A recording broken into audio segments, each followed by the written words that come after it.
Hi, I'm Samia, I'm Tasneem. I'm Sandy. and this is our podcast, Girl Talk. We're all in our final year of high school. We're a bunch of teenagers, and we just wanted to start this podcast to talk about some social issues that are prevalent in our world today in news and mass media and social media as well. So, today, the issue we're going to be covering is Black Lives Matter, and And the issue we're talking about today is Black Lives Matter, which has been prevalent since its most recent spike in June. And we're filming this video in October. So it has settled down a little bit in both news and social media, which have stopped covering it as much. But it started to spike again. Black Lives Matter has always been a movement, but it gained a lot more traction in June after after an innocent black man was killed by a police officer in America. Now, we wanted to talk about the fact that despite a lot of issues in America concerning Black Lives Matter having not been solved, it's Yep. slowed down a little bit, which which is a little bit surprising considering protests are still going on to this day despite COVID-19 spikes still being the highest in the world in America and highest death toll in America. That hmm that protests are still going on every day, but news have stopped covering it, mass media have stopped covering it, social media has stopped posting it, which kind of begs the question: was it simply a social media trend? Because in today's day and age, with people's extremely short attention spans, it makes hmm it extremely easy for issues to just be treated like a trend and everyone to pitch in as a sense of performative activism, both individuals and companies and entities alike, and then just move on when the next most interesting thing comes up. But I Yeah. have some opposing opinions on that. So Yeah. So I also agree, and it's also interesting to see that there are a lot of trends in different issues. Like, for example, there's actually this like so-called thing about Black Lives Matter coming up around election times, and also it being something that is very short-lived because of the fact that even though it is an issue that is occurring every day, not just at these times, there's like people are not able to, you know, keep the same energy throughout the whole year and until this issue is ultimately solved because we find a lot of people just doing this, just posting about this on their social medias when it is more of a trend or more of when it's more prevalent in society. And George Floyd was obviously something that did make a lot of people, you know, rethink think again about this movement and, talk about it again on their social medias. But a lot of people were doing it for just to look good, performative activism. And that's why we saw a lot of people just going to these protests for a picture instead of, to actually support the cause and continue to support the cause even after it, yeah, we saw you a lot know, of celebrities and influencers also doing that. yeah. A good example when in fact they simply took part in it as a social media trend. We saw a lot of companies doing that as well.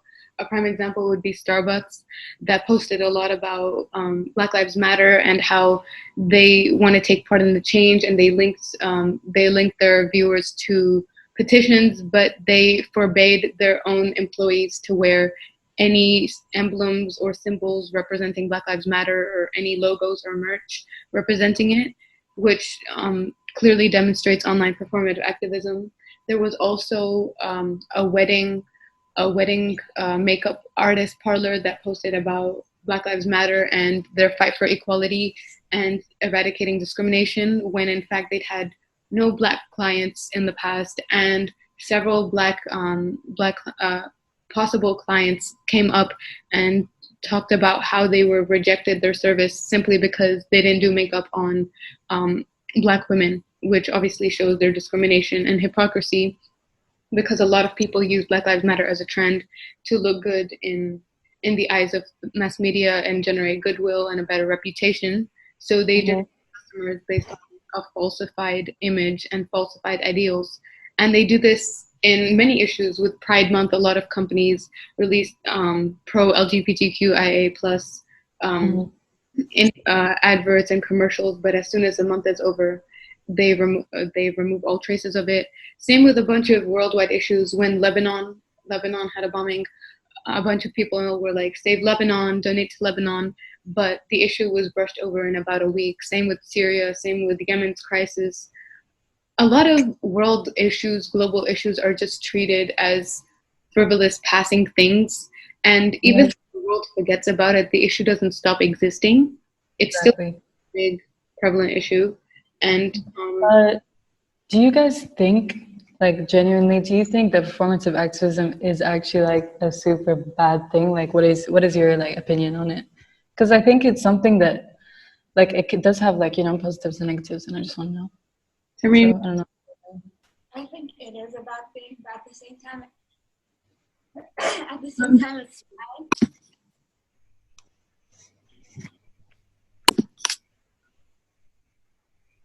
bad. So yeah, I think it's a negative thing mainly because it shows that people don't like a lot of social media influencers and big companies don't actually care about the issue. At the same time, it could be a good thing because they still are raising awareness on the issue, even though they don't really like support it behind the scenes that much. They still are spreading awareness, but I think it's just not a good thing to like talk about it just when it's trending and then forget about it because it really shows people that you actually do not care about the issue. yes, and And it sort of takes away from the whole point of it. that they like link their viewers to petitions and stuff, so people do help even if they're misled. But I think it's also a bad thing in the sense that people buy into their company and buy their products thinking they support something and value their own ideals when in fact they don't. Because I know a lot of people were really happy about Starbucks supporting Black Lives Matter, and a lot more people chose that coffee brand and they boycott other coffee brands when in fact they don't actually support those ideals.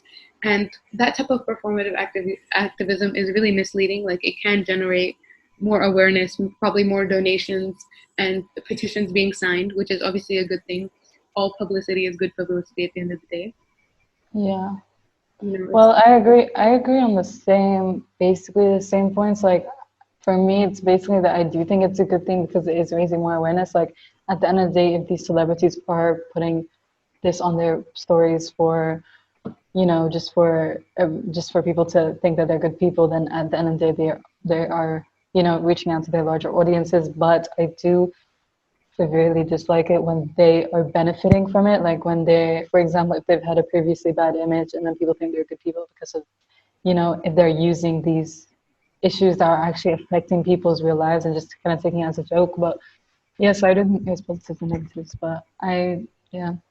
I think it's also interesting to note how a lot of issues in America kind of control the way the world reacts because it's technically the leader of the free world. Like, it's technically the most powerful country, which is, I feel like, up for debate. But everything You that have a lot of media and a lot of celebrities from there. protests were worldwide. Like, not only were they in all 50 states in America, all states in America, they were also worldwide.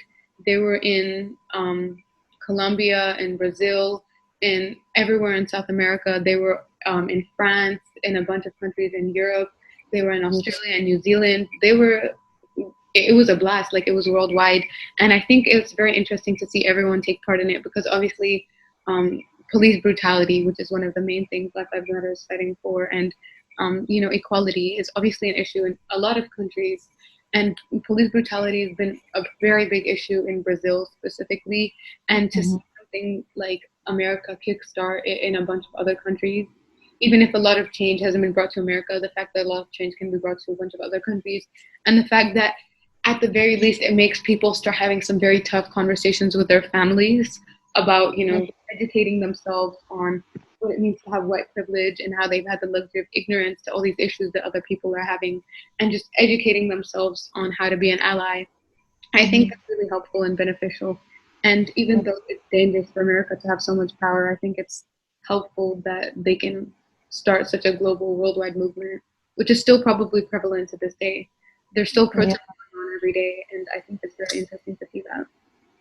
I mean, what I found like really like strange. I don't know, maybe it's just because I'm not smart enough to know. But anyway, I find like a lot of stuff that I find or I see as like basic human rights, like basic things that should be solved, are always seen as political. Like, feminism, like Black Lives Matter, like even though these things are just asking for equality, not like superiority, they literally always have the biggest political, like, I don't know, It's just definitely confusing how it was so controversial to some people that it yeah, no, I don't know why, to be honest. But it was also because of I feel like the president of America was, definitely has a um, yeah, he was also like making it seem as it was something bad. I mean, there was the riots are obviously like riots are not good for anyone, but obviously he has a very controlling the public interest, American public interest, and the country has a president that refuses to denounce white supremacy,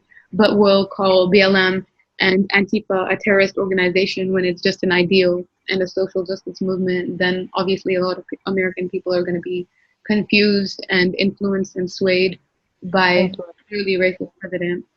And the fact Yeah, that something as simple as BLM, just a statement called Black Lives Matter, which literally yeah, asserts that a certain group of people matter because it's very clear that certain people they don't, to police systems they don't, to justice systems they don't, to incarceration systems they don't, to a lot of employees and like law officials they don't.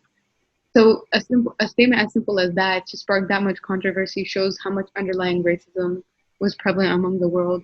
For it to even spark an anti BLM movement as something called All Lives Matter, which Black Lives Matter never claimed wasn't true. It simply asserted that Black yeah. lives mattered. For it No, to, they really use that as like a counter when it's not even a counter, like as if they brought something that meant like they obviously used it. They were trying to say that like obviously Black Lives Matter is inside, but we shouldn't say Black Lives Matter because all lives matter. But it's obvious. It was so obvious that like Black Lives Matter is just something specific. because I found it very confusing that All Lives Matter protesters were screaming All Lives Matter in opposition to Black Lives Matter protests. They were literally their literal opposers. Like they literally shouted it in response as if All Lives Matter meant Black lives didn't matter, which is a very confusing statement because it seems almost as if the All Lives Matter protesters meant white lives when they meant all lives because you don't see All Lives Matter protesters fighting for the Hispanic children trapped in cages for ICE. You don't see them fighting for the slave Yeah, labor in Libya, and you don't see them yeah. fighting for Lebanon. You don't see them fighting for Syria. You see them supporting the bombing of Middle East. Seems that all they care about is the inclusion of white people, which seems a little bit like white supremacy to me because often Yeah. a lot of white supremacy groups like the KKK, Proud Boys, were often joining in these protests and they sided up with these All Lives Matter protesters, which coincidentally seem to always be Trump supporters and, white people that believe that they weren't being included in the narrative of Black Lives Matter. But you have to remember that there's obviously a lot of people that are of color that actually support there's a lot of people like they do like a lot of black people and Hispanics and whatever like wherever you're from they do still vote for Trump even though like in our view he clearly seems to be like I don't know demeaning them like saying that they're kind of in obvious places like saying that they're kind of less like calling them thugs calling them rapists like it seems like if you were a person of color, you would simply be like, okay, that obviously I'm not a rapist, I'm not a thug. But they do believe that they're like because they've been kind of brainwashed into thinking like because they statistically have higher crime rates in certain neighborhoods They that they therefore commit more crime when that's literally not true and it's like due to other factors and make bias sort of generation. fact over feelings, but basic human decency shouldn't be up for debate. Like statistics shouldn't justify police brutality or murder. Exactly. High crime rates in Black people, which is They're only asking for basic human rights. by the way, shouldn't even be up for debate. The fact that they come from like crime-ridden neighborhoods from day one and that they're racially profiled and discriminated against from day one and offered less opportunities that makes them go into a life of crime and robbery shouldn't even be the reason why it justifies their murder and justifies treating them differently. Like, And not only that, a lot of people seem to use like I remember the first time when I saw all this stuff happening, and I saw someone saying I saw a lot of people on Twitter saying that well he committed a crime, so therefore it's justified, or like that the police were like doing it, they weren't doing it just because it was color, they were doing it because of something else. But I'm like, even if he did commit a crime, like what was it, the forgery, like they didn't know if he forged or didn't forge it. Like, who deserves to be choked to death on the ground like for that? Like, I just want to know what type of justification that is. They don't have the authority to choose whether he lives or dies. The court does, first of all. And forging a check is not worthy of death penalty, and he would never get sentenced to death penalty in court. So I don't know how the right to literally kill him. But Exactly, and it's always like that type of thing where it's like, oh well, if they commit more, like if they did this, the police would scare their lives, and it's like taking life away from someone that, okay, perhaps we don't know, forced a what, $20 bill, $10 bill, like that's not worthy of death. And it's just like, how can police do it if like being like police men, women are literally the only people that can, you know, do this? Because like if you're a doctor and you kill someone, you get your stuff taken away, like you get your license taken away.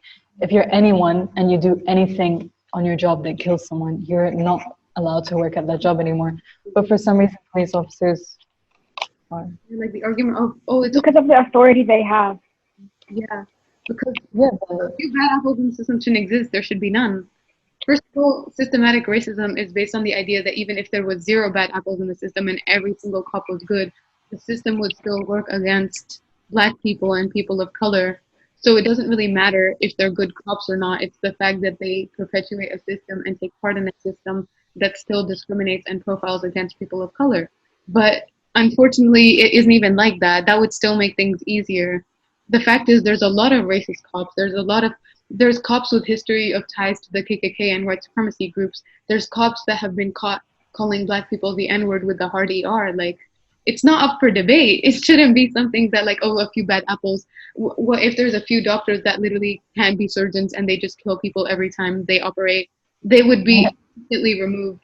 If there was chiropractors that broke people's arms when they were supposed to be fixing someone, they would literally be fired instantly. So I don't know why there's so much room for leniency for cops, because and it's also one of those things that is like, everyone knows that if you give someone power, like we see so many movies, so many things, we hear about it all the time, like people that, you know, become power hungry, that like when the more powerful become, like we all know that we see all those movies where the most powerful people are the ones that are doing the most bad stuff because they can get away with it. Like, why are we letting people get away with it? And we're giving them the authority to do that. We're literally giving them space and to do that. And everyone knows that if you keep letting them do it, they're just going to do it again and again. Like, literally nothing's happening. That's why I feel like if anything should have happened, it should have been stricter rules, you know, something. Like, I just wanted something to happen in terms of police, because police brutality is honestly probably the biggest thing. it's definitely been abuse of power. Because it's the most like lethal thing as well. Yeah, law enforcement officials are supposed to be held to the highest standard from Exactly. all officers in the country, from all employees in the country, but for some reason they're allowed to get away with the most things. And what's scary is that there's so much evidence, like the whole world would know something. Yeah. The whole world would know something and they would still get away with it. So well, yeah, exactly. Like, the cops, like everyone knows about them, but they still got away with Everyone it. knows, yeah, everyone knows about like the killers of Breonna Taylor, and they're free. They're literally walking around like doing their shopping. I don't know what they're doing, but they're literally still alive and fine. That's how much authority they have. That's people how much power they have. Derek Chauvin, who was the killer of George Floyd, on a $1 million bail fund while he was waiting to be sentenced. People literally still believe it's up for debate that he deserves to walk free and what he did was justified. But I mean, you guys are both from Sudan. You both are Black women. So would you guys think it's still an issue in like Africa and like in Sudan? Because I mean, obviously, when you look at areas, Yeah. when you look at areas where there's majority is people of color, then you can find colorism because of, you know, white. Yes, basically. Also, Yeah, you can speak. Also, police brutality is an issue in Africa. Like right now, there's this whole end SARS thing, which is what's happening in Nigeria, where police officers are basically abusing like people all over Nigeria, and it's this big thing. It's like end SARS. So it still does happen in Africa a lot. Yeah, it's a little less, Yeah. racism, but obviously colorism effects are still there, and police brutality is still Yeah.